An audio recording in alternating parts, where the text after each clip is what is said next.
Mari Mitchell, broadcasting live from Southern California.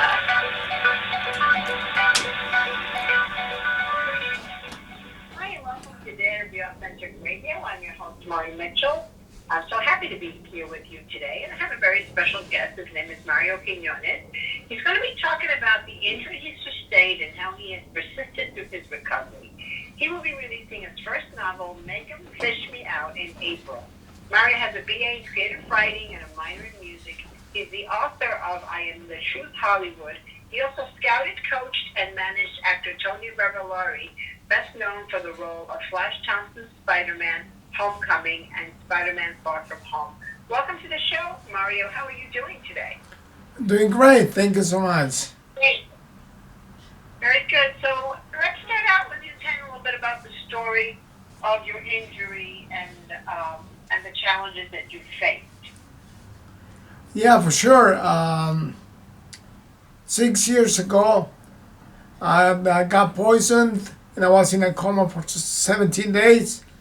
And I faced many challenges that I overcame through hard work, and it was tough, but I was able to pull it out. So I'm happy and I'm thankful to God that gave me the opportunity to still be around the world on this beautiful planet, sharing things with people. And so that's really, really good for me. Awesome. So I know you're still facing some challenges, that stem from your injury. How do you keep going and never give up, even through these challenges you have to this day? For me, honestly, is through hard work in praying, because I'm not a religious person, but I'm a very spiritual, and I believe my God has saved me for a purpose that I think is about writing and sharing with the world, with people, how we can survive any tough challenge that we face in life. And for me, it was through praying. For some people, it could be meditating, whatever you want to call it, but I think that's right. the very essential of life for any human being. Mm-hmm. Awesome. What would you say to someone who's facing maybe similar extreme difficulties? What do you think is the first step for them? First step, I would say, honestly, and from the bottom of my heart, I would say, is, like I said before, praying, believing in something that is more than what you imagine, something that is going to be encoded in your mind and your brain about faith, something that you don't see, that you don't touch, but you can see that does things. And for me, it's God. I call it my God, but it's okay to call it any name that you like it if you choose it. Yeah, that's the first thing. If you do that, you can conquer, you can achieve, and you can solve any mystery, any problem, and any idea that you have in your brain, in your mind, it will come to reality. That's wonderful, Mario. And you actually have been an example of that, because having been in a coma, how many days did you say you were in a coma? 17 days. Wow, 17 days, and having to come back from all that and the poison that happened in your body, you had to have that faith, and you do have that faith, and you continue to have that faith. So I applaud you for that.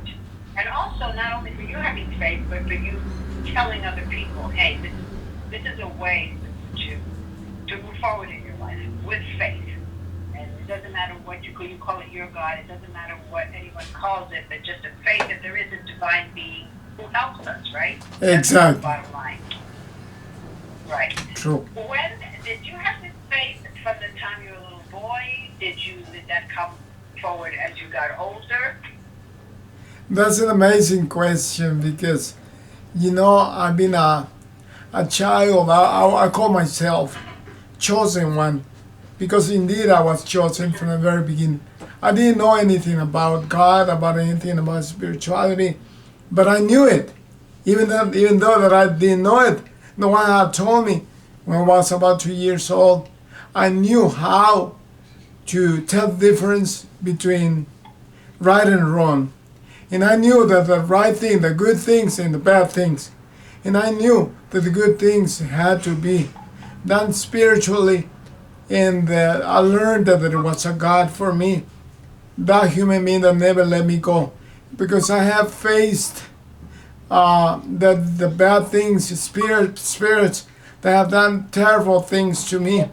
But I say there's a good spirit, and if you switch it to the good and you say, good spirit, God for me again, help me out, He will help you. So I'm being a person of faith and a believer of a divine being that is there for me and for everybody in the world.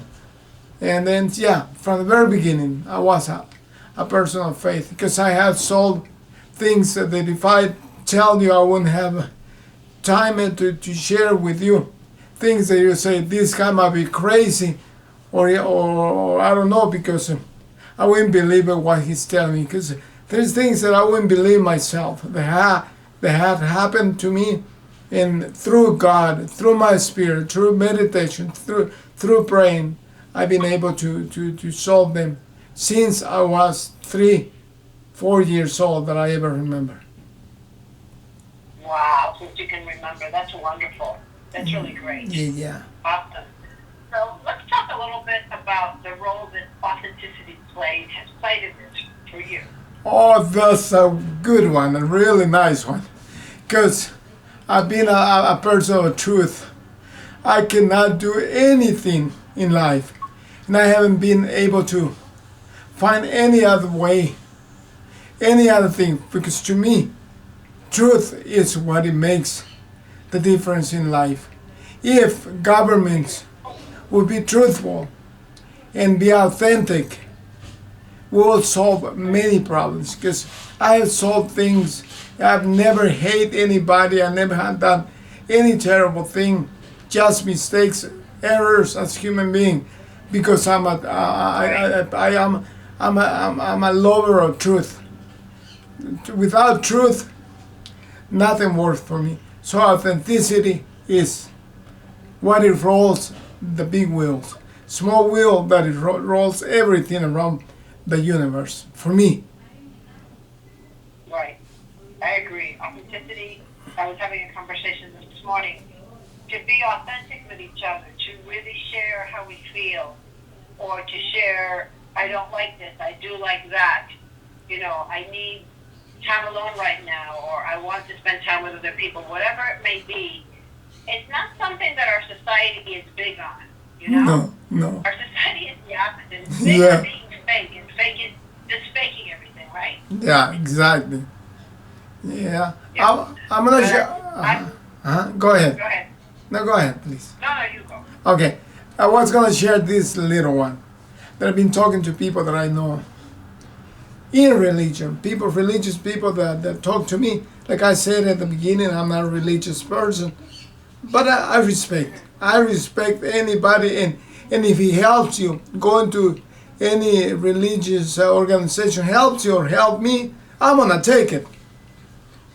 That's the way I see it. But I tell my children and friends that I trust, I say, people in religion talk about love. The love is everything. Not for me. Forgive me, listeners, and forgive me, everybody, and you forgive me too. But not for me. For me, it's authenticity, truth. Because if I don't love you, but I'm truthful to yourself and help you out, you're going to have a great friend, and you're going to share it, cherish for the rest of your life. But if I say I love you, and indeed I love you, but I'm a liar, I'm never truthful to yourself, it doesn't make any sense to me. Right. I understand what you're saying, but I still think that there is love there. I can see Oh, yeah. to help people. There's much love there, but yeah. Love is You're not good. saying, Yeah. I agree. I agree with you. Love is good. love is good. But for me, truth is better because people that are truthful, well, a person that tells you the truth is never gonna hurt you. It goes hand in hand, truth and love. But what I'm saying is that people just say love, and they don't talk about anything about authenticity and honesty. Right. No, I do agree with you because, and being authentic is not easy. I remember No. when I started on this path. I mean, it's not that I was a liar or not authentic, but I was afraid to speak up, right? I was Yeah. afraid to tell people how I was felt because I didn't want to be made fun of. You know, when you're really young, you don't want to be made fun of. I didn't want to be rejected as I got older. But it came a point where I just had to be me. I couldn't be anybody else. I had to choose to be me. Exactly. So, you know, I love the conversation about authenticity. I'm very passionate about it. Okay, awesome. Well, we're going to take a quick break to hear from our sponsors. And if you want to call in and ask Mario a question or talk to Mario, the lines are open. You can dial 929-477-3869. That's 929-477-3869. You can start dialing now, and we'll be right back. From feeling broken and ashamed to unlocking potential and transforming.